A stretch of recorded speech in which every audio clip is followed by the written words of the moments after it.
بسم اللہ الرحمن الرحیم۔ السلام علیکم۔ امام بخاری کی زندگی کا اتہاس۔ آپ کا پورا نام محمد بن اسماعیل بن ابراہیم تھا، لیکن آپ امام بخاری کے نام سے ایسے مشہور ہوئے کہ آپ کا پورا نام بہت کم لوگ ہی جانتے ہیں۔ آپ 13 شوال 194 ہجری میں جمعہ کے دن نماز کے بعد دنیا میں تشریف لائے۔ بچپن میں ہی آپ کی آنکھوں کی روشنی چلی گئی تھی۔ یہ دیکھ کر آپ کی ماں کو بڑی تکلیف ہوئی اور وہ ہر وقت رو رو کر آپ کی آنکھوں کی روشنی کے لیے اللہ سے دعا کرتی رہتی تھی۔ ایسے غمگین ماحول میں ایک دن ایک بڑا چمتکار ہوا، جس سے ایک رات میں آپ کی قسمت کا تارا چمک گیا۔ حضرت ابراہیم علیہ السلام آپ کی ماں کے خواب میں تشریف لائے اور فرمایا، اللہ پاک نے تیری دعا قبول فرما لی ہے اور تیرے بیٹی کی آنکھوں میں روشنی عطا فرما دی ہے۔ جب آپ کی والدہ صبح نیند سے جاگیں تو دیکھا کہ واقعی میں آپ کے بیٹے امام بخاری کی آنکھوں میں روشنی آ چکی تھی۔ حضرت امام بخاری کو بچپن سے ہی حدیثیں یاد کرنے کا بڑا شوق تھا۔ یہ دیکھ کر آپ کی ماں نے آپ کو حدیثوں کا پاٹھ پڑھانا شروع کر دیا۔ 10 سال کی عمر میں آپ اس قدر ماہر ہو چکے تھے کہ جو بھی حدیثیں سنتے انہیں منہ زبانی یاد فرما لیا کرتے تھے۔ اس عمر کے دور میں آپ حضرت امام داخلی کی خدمت میں جایا کرتے تھے، جنہوں نے آپ کو حدیثوں کے بارے میں اور پڑھایا۔ 16 سال کی عمر ہوتے ہوتے آپ نے حضرت عبداللہ بن مبارک اور حضرت واقع کی لکھی ساری حدیثیں یاد کر لی۔ پھر آپ اپنی ماں اور بھائی احمد بن اسماعیل کے ساتھ حج کے لیے تشریف لے گئے۔ حج کے بعد ماں اور بھائی تو اپنے وطن واپس آ گئے، لیکن آپ نہیں آئے۔ آپ حجاز ایک پوتر استھان میں ہی رک کر 1080 عالموں کی خدمت میں حاضری دے کر 6 لاکھ حدیثیں منہ زبانی یاد فرما لی۔ علم حدیث کے اس شوق میں آپ نے مکہ، مدینہ، کوفہ، بصرہ، بغداد، مصر اور کئی سارے شہروں کا بار بار سفر فرمایا۔ آپ میں ایسی قابلیت تھی کہ آپ جو سنتے اور اسے یاد کر لیتے۔ آپ کو بھی کاغذ قلم کی ضرورت نہیں پڑی۔ ایک وقت کی بات ہے، آپ کے ایک ساتھی نے آپ سے فرمایا، محمد تم خالی ہاتھ درسگاہ میں آتے ہو اور صرف حدیثیں سنتے ہو، لکھتے نہیں ہو، تمہارے آنے کا کیا مطلب؟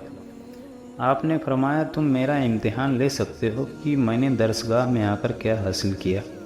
اس دوران آپ نے جو 1500 حدیثیں وہاں سنی تھی، آپ نے وہ ساری حدیثیں ایک ایک کر کے آپ کے ساتھی کو سنانا شروع کر دی، تو وہ اور آس پاس موجود لوگ آپ کی یادداشت دیکھ کر دنگ رہ گئے۔ یہاں تک کہ آپ کی ساری حدیثیں سن کر آس پاس موجود لوگوں نے اپنی لکھی غلطیاں سدھاری۔ ایک اور واقعہ سنیں کہ ایک دن کی بات ہے، حضرت اسحاق بن راہویہ کے کچھ دوستوں نے کہا کہ اچھا ہوتا اگر کسی عالم کو اللہ تعالیٰ یہ توفیق دیتا کہ وہ حدیث کی ایک کتاب لکھ دیتا۔ اس وقت حضرت امام بخاری وہاں موجود تھے۔ دوستوں کی کہی بات آپ کے دل میں سما گئی اور آپ نے حدیثوں کی ایک کتاب لکھنے کا پکا ارادہ فرما لیا۔ چنانچہ آپ نے اپنی یاد کی ہوئی 6 لاکھ حدیثوں میں سے 9082 حدیثیں 16 سالوں کی سخت محنت کے بعد ایک کتاب کی شکل میں تحریر فرمائی، جسے آج بخاری شریف کہا جاتا ہے۔ یہ کام آپ نے مسجد نبوی میں ممبر رسول پر روضے رسول کے بیچ جنت کی کیاری میں بیٹھ کر انجام دیا۔ آپ اس وقت حدیث شریف لکھنے سے پہلے غسل فرماتے، 2 رکعت نماز ادا کرتے اور پھر حدیث شریف لکھتے۔ اسی خلوص کا نتیجہ ہے کہ آپ کی یہ کتاب پوری دنیا میں مشہور ہو گئی اور آج بھی پڑھی جاتی ہے۔ آپ بڑے خوددار قسم کے انسان تھے۔ بخارا ایک جگہ کے حاکم خالد بن احمد نے آپ کو حکم دیا کہ آپ شاہی محل میں آ کر شہزادوں کو بخاری شریف اور دوسری مذہبی کتاب پڑھایا کریں۔ آپ نے فرمایا، میں علم حدیث کو ذلیل نہیں کرنا چاہتا، آپ اپنے بچوں کو میری درسگاہ بھیج دیا کریں، میں وہیں انہیں پڑھا دوں گا۔ بخارا کے حاکم خالد بن احمد نے فرمایا، ٹھیک ہے، لیکن جب تم شہزادوں کو پڑھاؤ تو اس وقت اور کوئی اور پڑھنے والا نہیں ہونا چاہیے۔ آپ نے فرمایا، علم تو سبھی کے لیے ہے، اس کو حاصل کرنا غریب امیر سب کا حصہ ہے، میں کسی اور کو پڑھانے سے منع نہیں کر سکتا، میرے یہاں سب مل کر ساتھ میں بیٹھ کر ہی دینی تعلیم حاصل کرتے ہیں۔ حکیم کو آپ کی یہ بات بری لگی اور آپ کو بخارا سے نکلنے پر مجبور کر دیا۔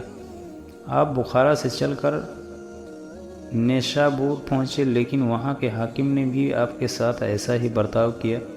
وہاں سے نکل کر آپ خرتنگ نام کے ایک چھوٹے سے گاؤں میں تشریف لائے اور وہیں حدیث کا درس دینا شروع کر دیا۔ آخری عمر تک آپ اسی گاؤں میں رہے اور 62 سال کی عمر پا کر 256 ہجری میں عید کے دن انتقال فرمایا۔ خدا حافظ۔ وآخر دعوانا الحمد للہ رب العالمین۔